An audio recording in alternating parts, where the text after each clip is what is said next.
Saudara-saudari yang terkasih di dalam Tuhan, meski beriman, kita seringkali masih ada keraguan di dalam diri kita. Keraguan akan karya Allah dalam hidup kita. Itulah juga yang terjadi dengan Sakaria ketika mendapat kabar bahwa istrinya yang dikatakan mandul dan sudah tua akan mengandung seorang anak. Sakaria ragu juga. Dia berpikir secara manusiawi tidak mungkin Elisabet yang mandul dan sudah tua ini akan mengandung. Karena itu dia bertanya kepada malaikat bagaimana bisa terjadi. Dan malaikat menyampaikan bagaimana Allah bekerja.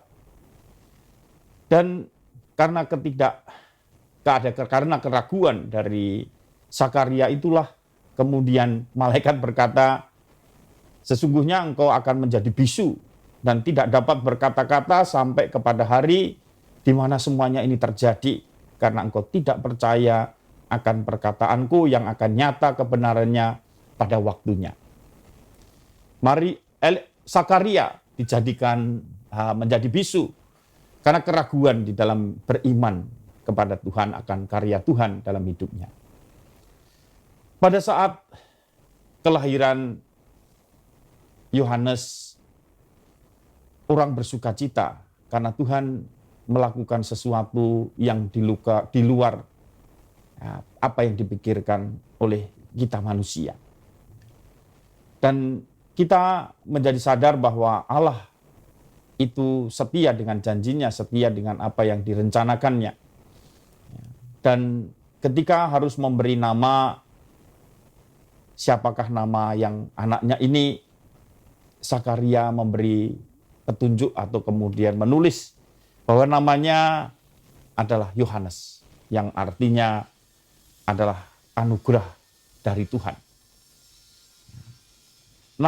Pemberian nama ini di luar dari kebiasaan pada waktu itu, bahwa nama anak harus ada sangkut pautnya dengan nama orang tuanya.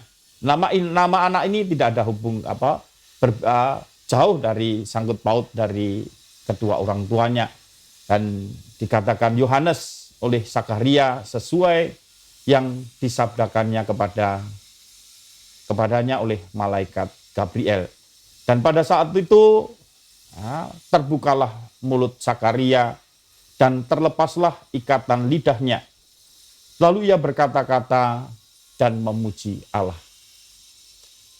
Nah, saudara-saudari yang terkasih, kisah tentang Sakaria, Elisabet, dan Yohanes ini memberi pelajaran kepada kita bahwa dalam beriman kita butuh keyakinan, kepercayaan sungguh bahwa Allah dapat melakukan apa yang tidak mungkin. Ya, kita perlu sedikit menanggalkan tanda kutip kesombongan diri kita, mungkin akal sehat kita. Kita harus berani percaya sungguh. Nah, itulah beriman. Karena keraguan-raguan dalam beriman itu menjadikan juga menghambat karya Allah dalam hidup kita. Santo Yohanes dari Salib mengajarkan supaya kita mengosongkan diri, supaya Allah itu dapat mengisi juga hidup kita, termasuk mengosongkan kemampuan-kemampuan kita untuk melakukan atau mengalami sesuatu yang mustahil. Karena Allah bekerja. Pada saatnya kita harus percaya sungguh kepada Tuhan agar karya keselamatan Tuhan terlaksana di dalam hidup kita.